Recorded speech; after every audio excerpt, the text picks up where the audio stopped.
I'm going to call up first Robert Stamper. Are you going to limit them to make sure that the proponents have enough time? So I'm going to limit you to 5 minutes. Okay, I won't take that long. Okay. Thank you, though. Madam Chairwoman, representatives, my name is Robert Stamper. Thank you very much for having this meeting. I've come to speak against the city of Tucker, and given that I'm one of two, I may be an underdog. I don't know. I feel like an underdog, but I don't know. I always root for the underdog, so that's okay. All right. I live in unincorporated Stone Mountain. My family settled there about 60 years ago. My grandfather built our home place in Stone Mountain. Where I live, I also moved there with my wife when it was time for us to buy our first home. Live very close to my family. This is hard for me, this entire affair, because we're talking about my hometown, where I grew up, where my family lives, where I've always lived, and I'm from Stone Mountain. My part of Stone Mountain would become the furthest eastern part of the new city of Tucker. There are many arguments against the city of Tucker. Let me tell you my father's first, and then I'll tell you mine. My father wishes he could be here today. He's never visited the Capitol. My father's a retired Marine Corps fighter pilot. He's disabled. He wasn't physically able to come. But I've spoken at length with him about this. His question to me I had no answer for. It was, and let me just say first off, he's a staunch Republican. He would feel very at home in today's General Assembly and in Governor Deal's office. He would love it. He and I don't agree about everything, but we agree about the Tucker question.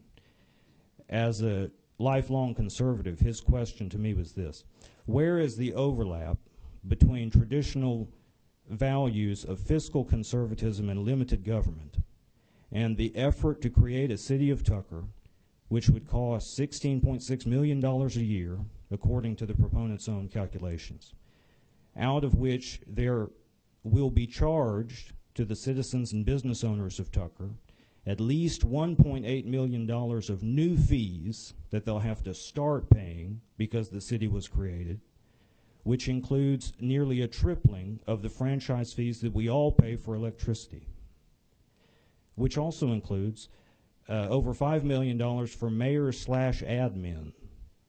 That's an astonishing sum to me. When I have mentioned that number to people in currently existing cities, they're astonished.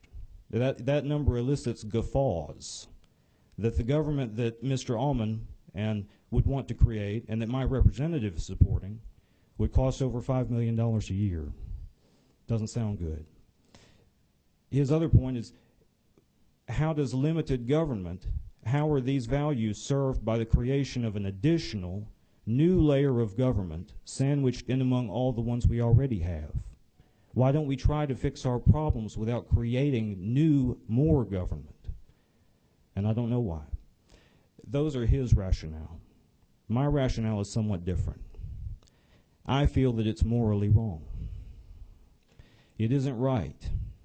Number one, it's not right to do this to me and my neighbors who don't want to have a new address, who react viscerally when they hear Mr. Allman, whom I respect, talking about how, though the lakeside effort vitiated part of what is traditionally Tucker, Tucker is not doing it.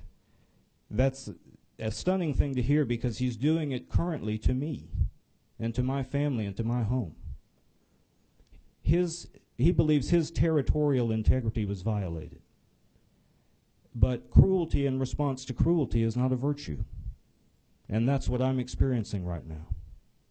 What I want to see is a united DeKalb in which we actually stick together to fix our problems. The closest solution I've heard to that is Mr. Mosby's.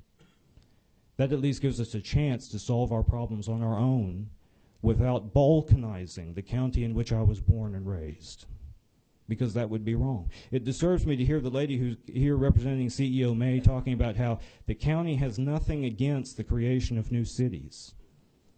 That's a disturbing comment. I'm deeply disturbed by it. The county has everything to lose from the creation of new cities. as would any county that broke up into new towns with their own governments all over the place. And the last thing I'll say is this. Only 3 services would be provided over and above that mayor and admin that I mentioned by the new city of Tucker: parks, code enforcement, and zoning. I have yet to hear anyone articulate a coherent or compelling rationale why we should build a new $16 million government so that we can have replacement services for code enforcement, zoning, and parks. No, thank you. I'm asking you to please do whatever you can to see that this measure not pass and to recommend that it not pass. Thank you for listening to me. I appreciate it.